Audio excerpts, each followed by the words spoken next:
Yan. Clearly, ginasa mga Pilipino sa sariling mantika. Open trading with American imports at zero tariff and Filipino exports at 19% tariff. Good luck sa Philippine economy, wawa naman ang local producers. Di man lang nakabawi si BBM sa pamasahe nila papunta sa US. Ang akala ko po mga trade deal na sinasabi, no? Sa totoo lang, yung may papasok na negosyo dito, wala po. Yan po yung trade deal natin. Pabor na pabor sa US. At hindi po nahiya ang US. Yan po ang sinasabi ni Donald Trump eh. MAGA. Make America Great Again. Yan po yung ano niya. Wala po siyang pakialam sa atin. Lahat. Kaya makikipagnegosasyon sa China, iwan na po tayo. Kaaway na natin ang China ngayon. Tinabla na natin. Wala na po tayo. Hindi tayo marunong eh. Yung Vietnam, alam niyo ba yung Vietnam? Nakikipagbombahan po yan ng water cannon. Pero tanong niyo po kung sino po yung, kanino po sila nangungutang ng kanilang mga infrastructure. Correct, sa China. Ang gaganda po na infrastructure ng Vietnam. Maiiwan talaga tayo ng Vietnam. Ano po ba yung Vietnam? 1970s may gera pa dyan, no? Manood kayo ng mga Vietnam War, sakahan pa po yung Vietnam. Oh. Di ba?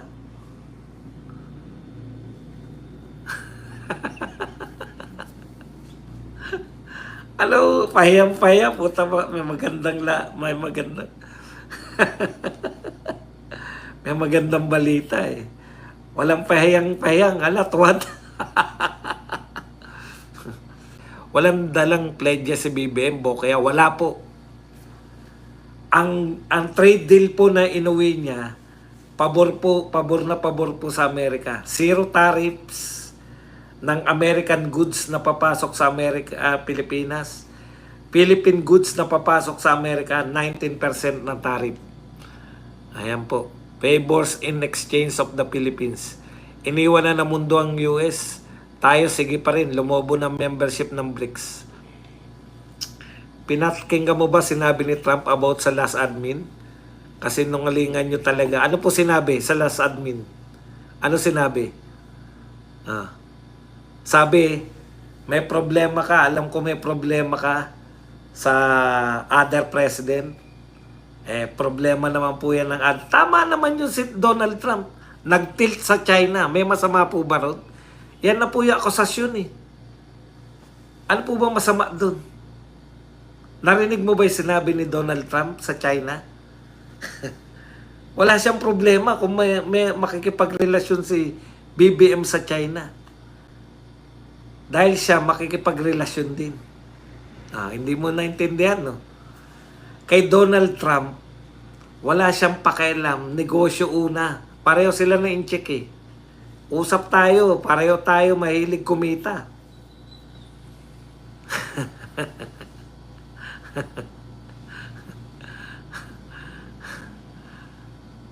Hindi, meron naman po. Sinasabi niya na nag-tilt po na parang pumapanig po si Tatay Digong kay sa China noon. Pero bumalik po si BBM sa kanya. Ayun po. Tapos yung iba po, banat na po. Hindi nga tayo importante. Hindi nga kabisado ni Donald Trump. Baka nga nagtataka si Donald Trump, bakit narito? Okay ka lang, Mr. President? Sige, salita ka lang. At may press con ako eh. Bati ka muna. Sabi ni DDS. Ano sabi ni DDS? Sino si DDS?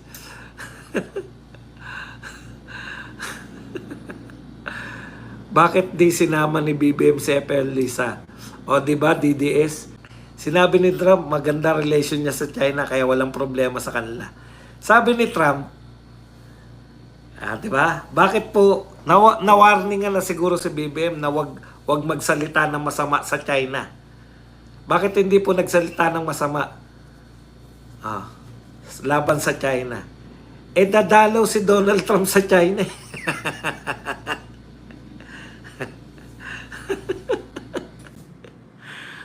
Out of topic si BBM, yung pinag-uusapan ni Trump, dating President Barack Obama at Clinton. Lecture ng grammar, boss. Opo. Turuan mo magbasa si Glenna. Hindi tayo makaka-negotiate na matindi kasi bilang bansa, hindi natin magawang maging importante. Marami tayong resource at potential kaso daig tayo ng Singapore. They are more important.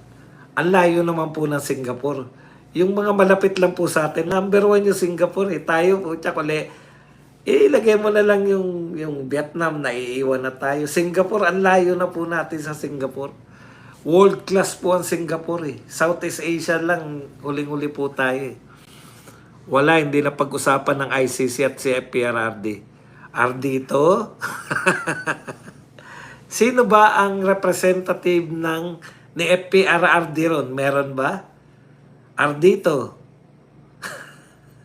May kasama ba na representative si BBM ni PRRD? Wala. So malamang, hindi mapag-uusapan, di ba? Kung sinama kaya si Eden, sa tingin mo ba, hindi itatanong ni Eden yan? Mr. President Donald Trump, what can you say about our president who is partnering with ICC o colluding with ICC? Alam mo na, Ardito. Ang mga kasama na press people, kung meron man na taga-Pilipinas, ay kakampi ni BBM. Bakit mapag-uusapan si FPRRD? Alam mo ba yun, Ardito, na magkaaway si PRRD at saka si BBM? Ikaw naman, no? Napakatangengot mo. Hindi nga po alam ni Donald Trump nangyayari sa Pilipinas. Siguro nagtaka pa kaya. Ba't narito eh? Concern po niya si Barack Obama. Nagpapapress con siya kay Barack Obama. Tsaka yung mga achievement ng kanyang tariff war. Alam niyo ba yun? Yung achievement ng kanyang tariff war, pinagmamalaki niya, merong 500 billion na magtatayo na negosyo doon na isang pharmaceutical company. Yung mga gains ni Trump yung pinag-uusapan niya, anong kinalaman ni FPRRD doon? Si Trump kaibigan niya lahat, pero kapag inaway mo siya, makakatikim ka talaga. Si Trump America, lahat talaga ang concern niya, kaya nga make America great again ang team niya. Natutuwa ka na, Boss Bad, sa stock mo ngayon, lalakas na ang dollar. Hindi ako, real talk masaya po ako sa sa crypto. Naaral ko na yung crypto eh. Di ba, matagal ko na hindi ako sa crypto dahil hindi ko naunawaan. Ngayon po naunawaan ko na yung takbo ng crypto. Siguro kung nagsimula ako, pinagtiyagaan ko na yung pag-aaral sa crypto. Naabutan ko sana kasi noon nagsisimula ako rito kunwari yung Bitcoin na lang. Nagsimula ako parang nagba-vlogs parang mga $30,000 lang. Tapos naging 100,000, imagine niyo. Si President Marcos ay kalalabas lang ng White House kasama ang kanyang sangkatutak, sangkaterba na mga walang silbing representative.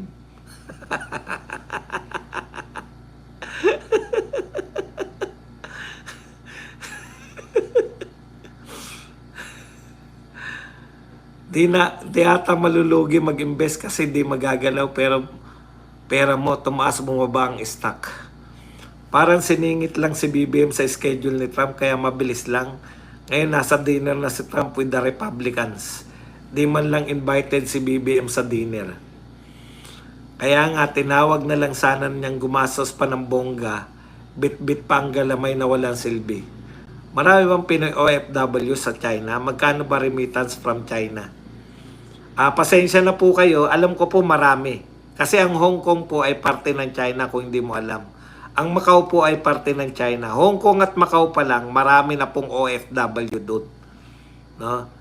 Tapos po, yung China mismo, marami rin pong OFW doon. Pero sa Hong Kong pa lang, nakita nyo naman, yung huling punta ron ni Tatay Digong sa Hong Kong kung gaano karami.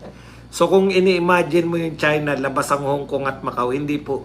Kasama po ang Hong Kong at Macau sa China. Alam po ng mga OFW yan ng Hong Kong at Macau. Hindi ako sigurado kung saan mas marami. Yung bang mga taga Hong Kong at Macau versus mga taga China, hindi ko po alam kung ano yung mas marami. Okay?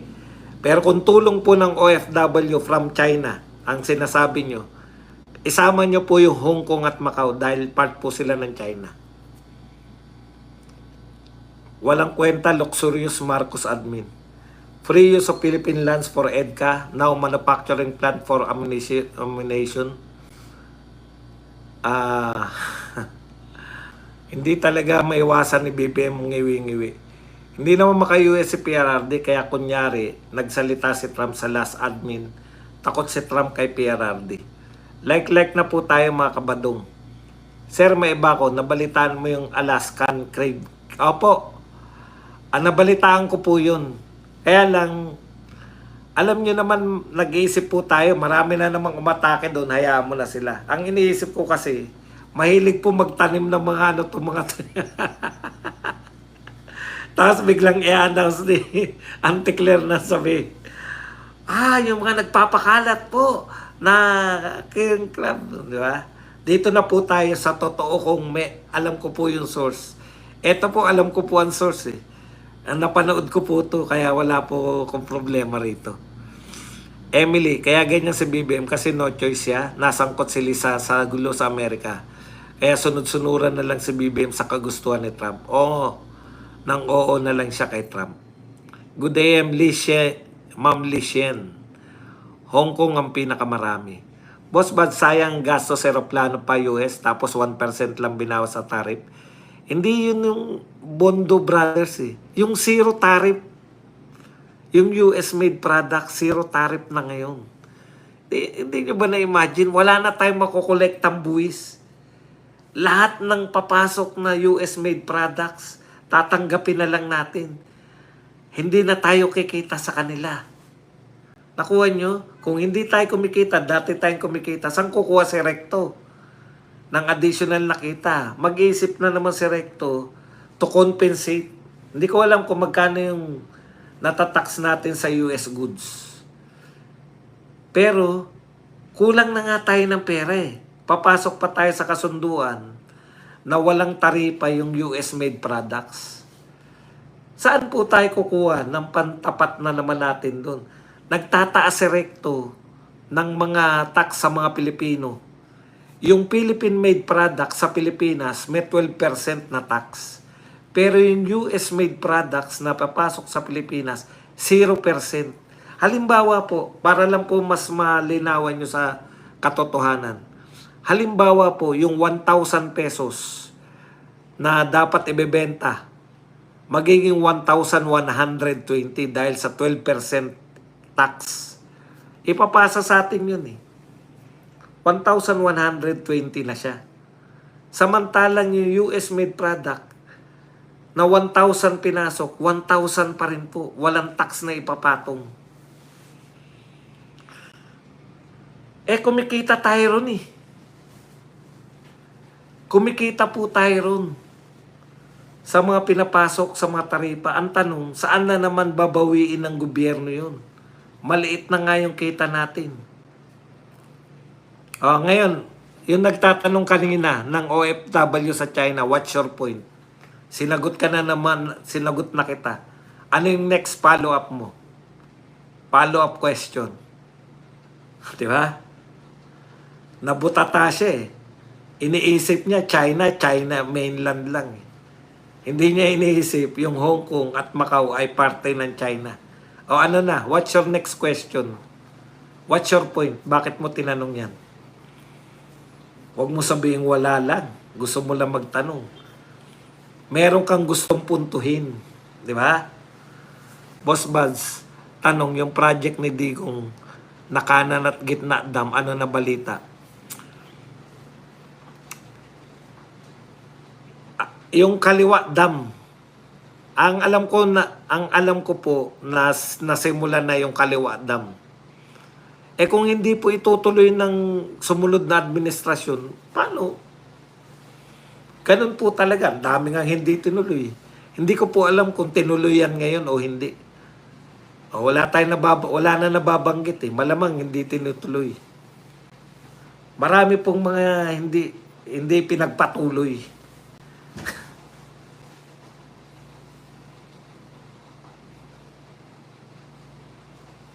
Tanong po, saan babawin ni Recto? I-tax na daw ang i-tax daw ang paghinga ng bawat ang taas pa naman ng US dollars kung ipalit sa Philippine currency. Kawawa Pinas. Dito sa amin natapos ang Upper Wawa Dam, kaya di na agad tumaas ang tubig. Tatay Badong, breaking news, great achievement ng BBM government, nakipag-meeting kay Trump. Hindi nga po kung meeting po ang tawag nyo doon, hindi sa akin meeting yun.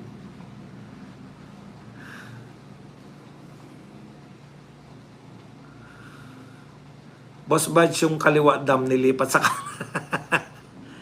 yun, another 20% tax na Recto.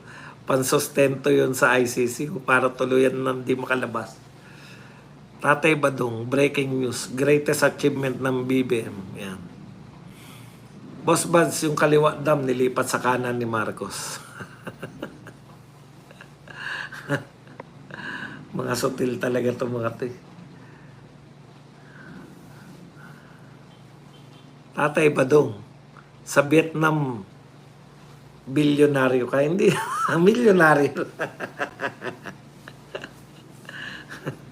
Milyonaryo lang, sobra naman kayo.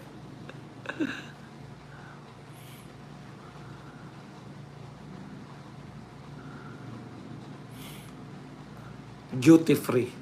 Tatay Digong Project, Upper Wawa Dam. Yan. Sir Bas, sa dami po ng proyekto ni Tatay Digong, hindi mo talaga mababanggit lahat. Hindi ko nga kabisado yun lahat.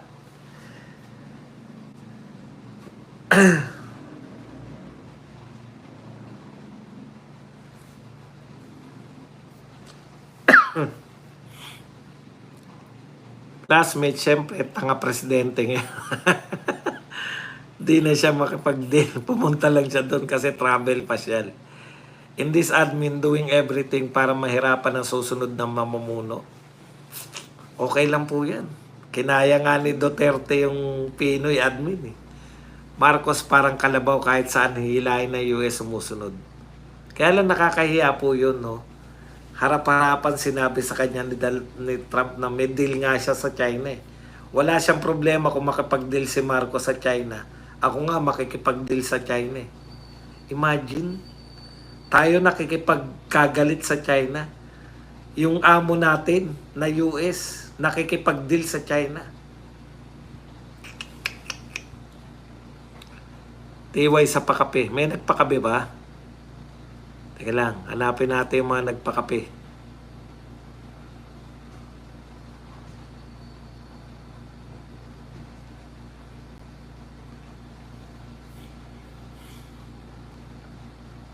Roxanne Badron, thank you very much Roxanne sa $298. Yan. Uy, wag po kayong mahiyang magpakape ha. May sira na naman tong aking Ayan, thank you very much Roxanne Badron. Tatay Badong, sa Vietnam bilyonaryo ka. Hindi nga po, kulit mo. Milyonaryo lang tayo. Lahat gagawin ni BBM para sa Amerika to unfreeze the Marcos assets. Boss Bas, pandagdag niya sa zona yung pagpunta sa US. Correct. Ang tanong niyo, ipagmamalaki niya ba na ginawa niya zero tariff yung US-made products na papasok sa Pilipinas? Malamang hindi, di ba? Boss, ano possible na reason para makalusot sa CFL sa coke issue? Anong possible reason ng pinagsabi nyo? Hindi ko alam eh. Anong gagawin niya para makalusot? Hindi ko po alam. Wala po ko idea kung paano po nag-ooperate yung batas sa Amerika. Mag-google ka para malaman lahat ang napakaraming project ni PRRD. Pero si BBM, hirap hanapin mga project. Nahuli ako sa live mo, Boss Buds. Hindi ko magets kaya na manunood ako nito sa replay. Tanong-tanong na naabutan ko. Kuya, alam mo po ba ang tungkol sa GSIS kinakabit sa kuryente? What do you mean na kinakabit sa kuryente? Hindi ko po alam. Ang alam ko po, nag-invest yung presidente ng GSIS ng illegal. Kaya siya nasuspindi. Magagalit si Recto at BIR, BBM, bakit zero tax? Classmate, alam na this. Isalba lang si Coca kaya pumunta siya doon. Wala siyang pake kung anong resulta sa trade. Hindi po, makapagpa-picture lang. Alam niyo naman, akala niya, yung mga Pilipino, amaze na amaze pa na, ha? Nakapagpa-picture kay Donald Trump? Ha? Kaibigan niya si Donald Trump? Hindi na po tayo na-amaze sa ganun. Hindi na po kami na-amaze sa ganyan, Mr. President. Na-amaze kami sa resulta.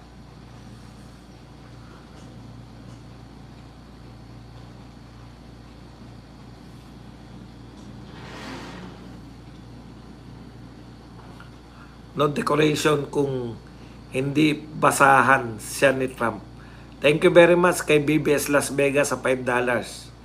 Pangkabe buds, yan. Oh, magpakape po kayo. Huwag kayong mahiyang magpakape.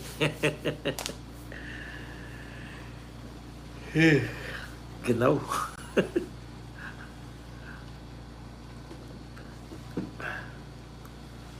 Tuwan-tuwa ako, hindi ako marunong sa carpentry. Pero dahil sa IKEA, alam niyo yun, nakakagawa ka ng cabinet, ito. Nakakatuwa.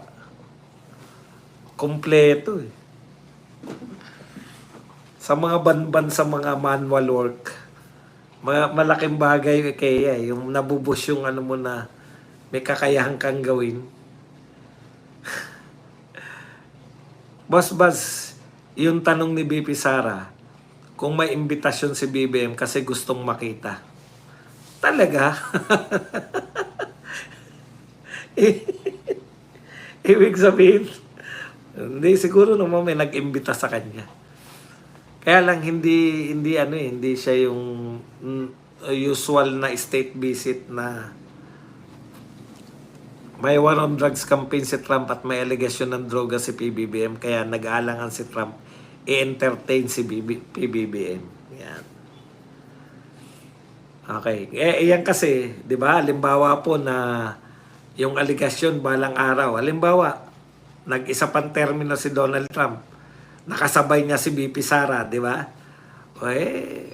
Okay pa rin sila. Biruin mo zero tariff. Ano kayang bargain? 80. Matindi. Hindi ko po alam yung meaning ng DJT. Donald Trump. Kuya, nanonood ako ng live ng vlogger sa taga-US. Dami nagre-reklamo kay Trump. Parang gusto na nilang mag-resign si Trump. Ibang mga gabinete ni Trump nagre-reklamo. Alam mo, sweet love Grace. Huwag kang, parang Pilipinas yan, no? Yung sa US, mga vlogger sa Pilipinas. May baka naririnig mo yung mga anti-Duterte vloggers. Ganun po talaga. May mga news agency na anti-Trump. May mga news agency na pro-Trump. May mga vloggers din na pro-Trump. May mga vloggers din na anti-Trump. Parang katulad ng Pilipinas. May mga loyalista, may mga Duterte. So hindi po yung sinasabi mo porket sa US ka nanood. Ganyan na yung sentimiento ng lahat ng US. Kahit dito, kung dito ka manunood at napanood mo mga loyalista, i-generalize mo ba na sa Pilipinas ayaw na ng mga Pilipino kay Tatay Digong? Yun po yun eh. Ganun po. Boss Badong, pakibati father ko, Jimmy Robles, na may sakit. Sana ay gumaling na siya. Paring Jimmy Robles, no? Medyo magpagaling ka ng konti at nang ilakad-lakad natin yan para humaba pa yung pakikinig mo sa akin. Ba, wag kang bibigay.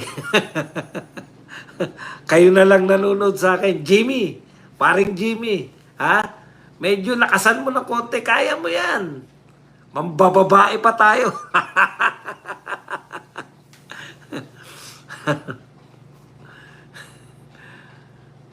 Okay. Sa right side, broadcasting ka manood sa CNN, ibang kulit nun. Boss Buds, present po kayo mamaya sa Birada. Opo, pag MWF po, limahan. Ano ba ngayon? Miyerkules, di ba? Miyerkules, kompleto kami. Bukas, naroon din ako. Hanggang Biyernes na ako. Ingat kayo sa Pilipinas from Long Beach, California. IKEA, Sweden, sir. Daming Chinese companies marunong Sweden geopolitics. Hindi ko po tinitignan kung ano yung sanggaling yan. Basta wala niya sa Pilipinas yung maginaw, galaw-galaw para di pumanaw. Yan. Sir Badong, pakigreet naman ako today. It's my birthday. I'm watching from Taiwan. Happy birthday po. Happy 18th birthday sa debutante nating si May Cotillon. No? Sana humaba pa ang iyong buhay. Sana patikimin mo kami ng handa mo dyan sa Hong Kong. Pagpunta ko ng Hong Kong, kinakailangan makatikim ako ng pa-birthday mo. Yan. Happy birthday. Sir Badong, ano masasabi mo dun sa sinabi ni Trump na ang Pilipinas ay may problema sa dating presidente at naglin sa China? Totoo naman yun eh. Problema po ng Amerika yun kasi ayaw nila na maging kaibigan natin. Gusto nila sila yung number 1 na kaibigan natin. Nililihim ba ni Tatay Digong yun? For the first time po natin ginawa yun eh. Yung mga dati nating dahil sa gusto ng US tsaka ng mga naunang presidente na sila lang yung tanging kaibigan natin. Si Tatay Digong po nag-open up sa lahat. 'Di ba? Nakipagkaibigan kay Vladimir Putin. Nakipagkaibigan sa Vietnam, sa ibang bansa na dati nating hindi ginagawa. Wala naman po problema ro. Totoo naman yun. Pero despite, kaibigan niya pa rin si Rodrigo. Tawa nga siya ng tawa pag nagbibiro si Rodrigo. Dapat 1:30 umpisahan ang programa nyo sa Birada. Hindi po kami yung producer nun. Talent lang po kami. Meron pa po nagpo-program kasi before kami. Yung patok. Naabutan pa namin yun eh. Yung mga negosyo. Dati na yun dun eh. Masasarap pag may mga yung pagkain, yung kanilang mga pagkain. Tama sir, kahit saan galing basta maayos, quality at affordable. Good morning Boss Buzz, bili ka ng Pepa, Koa, candy para sa throat mo, ingats po. Yan. Halata na ba yung boses ko? Abante lang mag-isip sa Rodrigo, multipolar world. Good morning, Boss Buzz. Bili ka ng Paypay, Koa. Yan. Kulto ni PRRD, Birada Aguila, Rumble Day. Don't forget. Paus na. Ayan. Halata na pala nyo na paus na. Kasi nagtaka ako minsan eh. Pakiramdam ko, paus na ako. Pero nung nagbirada ako, sabi nila, bista ko, hindi na. Tapos pinanood ko yung sarili ko. Meron palang ganun, no, yung akala mo paus ka, pero ikaw lang nakakaramdam. Nanghina loob ko, Boss Buds. Kala ko pa naman tutulungan ni Trump si PRRD makalabas sa ICC. Sino pa kakampi natin? Nag-aral ka ata ng presidente sa kwarto, Tatay Badong. Friends Tole, reserve mo boses mo, Sir Buds. Maraming salamat po. Hanggang dito na lang po muna at tayo po ay nag-almusal ako pero yung tira lang kagabi. Ngayon po aatake tayo ng tunay na almusal. Mamimili na rin ako bibili po ako ng isda, tilapia, yung galing sa Taal.